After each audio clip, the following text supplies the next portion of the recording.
Bom, e não é só de times, né? Também são sobre pessoas que estamos falando aqui, né? O Triângulo do Futebol conseguiu vários depoimentos de jornalistas, de pessoas do futebol, sobre elas mesmas ou até mesmo sobre grandes craques do passado e locais do futebol. Quer um pouco saber sobre isso? Eu acho que é bem interessante, eu acho que vocês vão gostar. E a gente vai mostrar um pouquinho, um resuminho do todo mundo que a gente conversou nesses 3 anos de projeto do Triângulo do Futebol. Espero que gostem da nossa aula.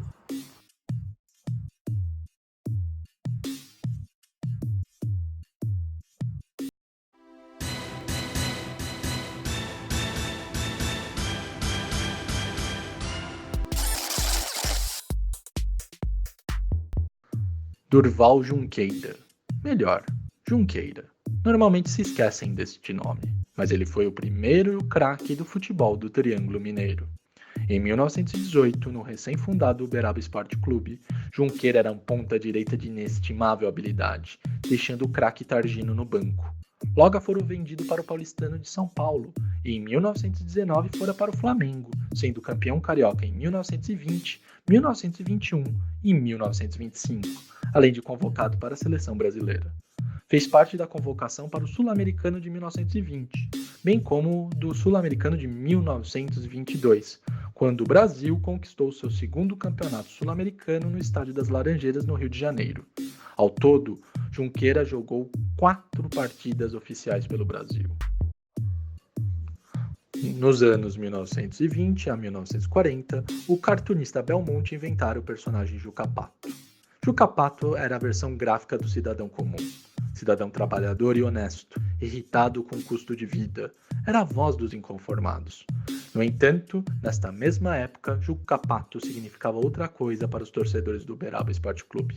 Nascido em 1910, Juca Pato era José Antônio da Silva. Era tão habilidoso e técnico que logo fora chamado para o Corinthians com um pouco mais de 20 anos de idade. Não se adaptou muito bem. Voltou para Uberaba e brincava que não conseguia jogar bem em São Paulo porque o frio era de matar. Em 1945, já era um veterano quando liderou a equipe uberabense na bela campanha na primeira divisão mineira. Talvez o Uberaba tivesse ido mais longe se, em um jogo contra o Atlético Mineiro, Cafunga não tivesse quebrado seu tornozelo em uma dividida. Lá em dezembro de 1958, quando a diretora de uma escola aqui da cidade procurou o diretor do Araguari, que era o Ney Montes, e propôs uma partida entre homens para arrecadar fundos para a escola. Só que aí o Ney Montes falou que uma partida entre homens não arrecadaria tanto dinheiro e propôs, por que não fazer uma partida entre mulheres? Só que a partida foi um tremendo sucesso, encheu o estádio aqui em Araguari para assistir de um lado o Araguari, de outro lado o Fluminense, e rapidamente elas foram convidadas aí para Uberlândia, lotaram o Juca Ribeiro, foram para outras cidades aqui da região, foram para Belo Horizonte, foram para Salvador, enfim, rodaram aí o Brasil jogando futebol. Cerca de um ano depois daquela primeira partida em Araguari, um decreto-lei de 1941 voltou à tona e proibiu que as mulheres praticassem esportes ditos incompatíveis com a sua natureza. Quando esse decreto-lei meio que interrompeu seus sonhos.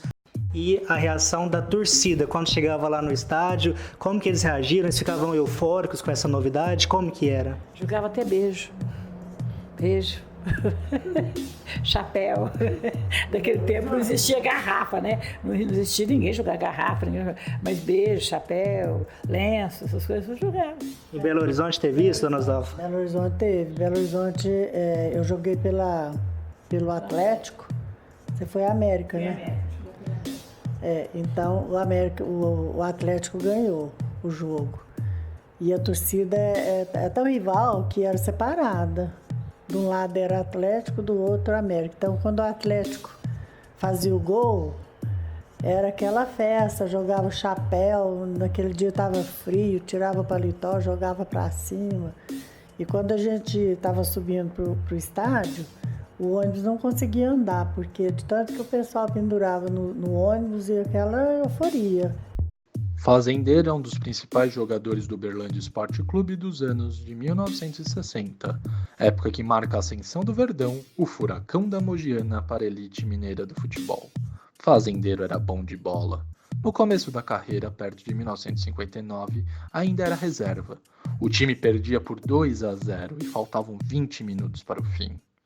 Fazendeiro entrou em campo, fez um hat-trick, sim, 3 gols, e o Uberlândia venceu. Fazendeiro nunca mais deixou de ser titular do Verdão. Todas as equipes queriam Fazendeiro, especialmente o Flamengo, comandado pelo técnico Justrich. O medo de perdê-lo era constante, tanto que certa vez, antes de um derby contra o Uberaba Esporte Clube, o Correio de Uberlândia noticiara que Fazendeira fugira, de madrugada, em direção ao Rio de Janeiro para assinar com o rubro-negro. Era uma mentira deslavada, e Fazendeiro entrou em campo para defender o Verdão de seu rival alvirrubro. Pendurando as chuteiras em 1970, Fazendeiro fez parte do célebre time que foi terceiro colocado mineiro em 1968, o recorde em estaduais da região até hoje. A equipe tinha Renato, Paulo, Dunga, Neiriberto e Carlinhos, Jorge e Hamilton, Quinzito, Fazendeiro, Ferreira e Reis, e era comandada pelo técnico Gerson dos Santos. Se em Uberlândia os anos 60 foram de Fazendeiro pelo Verdão, o rival Uberaba tinha Valtinho. Logo em seu primeiro jogo, em 1959, Valtinho enfrenta o Nacional.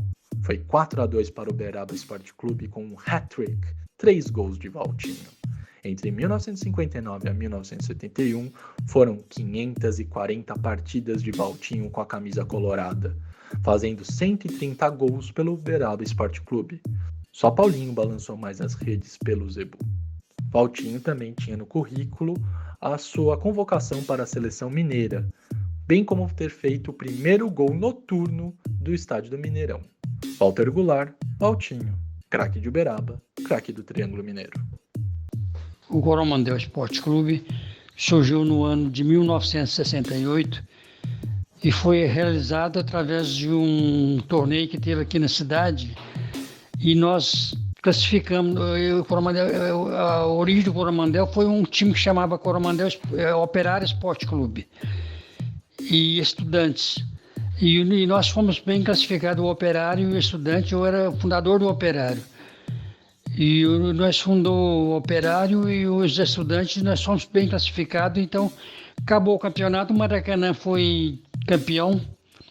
E nós ficamos sem saber o que fazer. E eu dei a ideia de nós surgir o Coromandel, fazer um time chamado Coromandel Esporte Clube. E o Chiquinho, contador, eu conversando com o Chiquinho, ele pegou e achou a ideia válida, e nós fundamos o Coromandel Esporte Clube no ano de 68, dia 3 de outubro de 68. Inaugurado em 1972, o Estádio Municipal Engenheiro João Guido não saiu do papel do dia para a noite. Em 1962, o presidente do Uberaba Esporte Clube, Dr. Edgar Rodrigues da Cunha, adquiriu o terreno, dando início à construção do que seria a Casa do Uberaba. Mas por falta de entendimento da diretoria, a obra ficou parada por vários anos, retomando apenas em 1968, quando o então prefeito João Guido se interessou pelo projeto e recebeu o terreno, tirando do papel o sonho da cidade de ter um grande estádio. A inauguração veio apenas no mandato do prefeito seguinte, mas Uberaba teve por 10 anos o segundo maior estádio do estado de Minas Gerais, sendo ultrapassado pelo Parque do Sabiá, em Uberlândia, em 1982. A inauguração do Uberabão, como ficou conhecido, foi em 10 de junho de 1972, em jogo entre a seleção brasileira principal e a seleção olímpica, com vitória por 2-1 da seleção principal. Gols de Rivelino e Jairzinho pela seleção principal e desconto de Zé Carlos pela olímpica. O maior estádio do interior brasileiro se localiza em Uberlândia. O hoje Estádio Municipal Parque do Sabiá nasceu em 27 de maio de 1982, com capacidade para 56.450 pessoas. A criação do estádio foi motivada pelo desejo da cidade de Uberlândia de ter um estádio à altura dos times da capital, já que o estádio Juca Ribeiro já era considerado pequeno e defasado. Outra motivação foi a rivalidade com o Uberaba, que contava com o Uberabão, então segundo maior estádio do estado. As construções iniciaram-se em 1977. A inauguração ocorreu em 1982, com a presença do presidente do Brasil, João Figueiredo, e do presidente da FIFA, João Avelange, que deu nome ao estádio por décadas. O jogo foi um amistoso entre Brasil e Irlanda, com vitória brasileira por 7-0. O estádio passou a se chamar Estádio Municipal Parque do Sabiá em 2015. O Vivinho era um atacante rápido e se destacava em cima das defesas adversárias justamente por essa velocidade. No Uberlândia Sport fez carreira, foi ídolo, ou melhor, iniciou carreira, foi ídolo e é marcado, claro, pelo gol que marcou aos 46 minutos da segunda etapa, no primeiro jogo da final contra o Remo, na Taça de Prata, que o Uberlândia viria a ser campeão em 84, depois do segundo jogo. Pelo destaque no time de Uberlândia, jogou a primeira divisão pelo clube, chamou a atenção do Vasco da Gama, foi contratado e um dos principais jogadores da equipe do Rio de Janeiro na década de 80, chegando inclusive a jogar a ser convocado para a seleção brasileira. Eu tive o prazer também de entrevistá-lo em diversos momentos, e isso eu vou levar comigo na minha carreira, ter conversado com o Vivinho, convivido com ele e ter adquirido esses ensinamentos desse cara que fez história aí no futebol brasileiro também. O José Elias Cury, o Zecão, como é mais conhecido, iniciou a carreira nos times da região, passou por Patrocínio, Tuiutaba, até chegar ao Uberlândia Sport, onde se tornou ídolo. Ele é bem marcado na história do Uberlândia por ter salvado uma bola em cima da linha na final contra o Remo e que garantiu o título da Taça de Prata de 1984, um dos principais títulos do Uberlândia Sport. É ídolo, tem diversas homenagens no CT do Uberlândia sobre o Zecão. Ele que se definia não como um zagueiro muito técnico, mas que sabia fazer o jogo certinho, por isso teve bom destaque aqui nos times da nossa região, principalmente no Verdão. O Zecão ele deixou um legado interessante no clube, dedicou aí uma vida inteira como supervisor de futebol do clube, chegou ao cargo de treinador em 2014 e quase subiu o time à elite do futebol mineiro, bateu na trave. E eu tive o prazer de entrevistar o Zecão em diversos momentos da minha carreira, foi uma parte bem interessante que eu tenho muito orgulho de contar.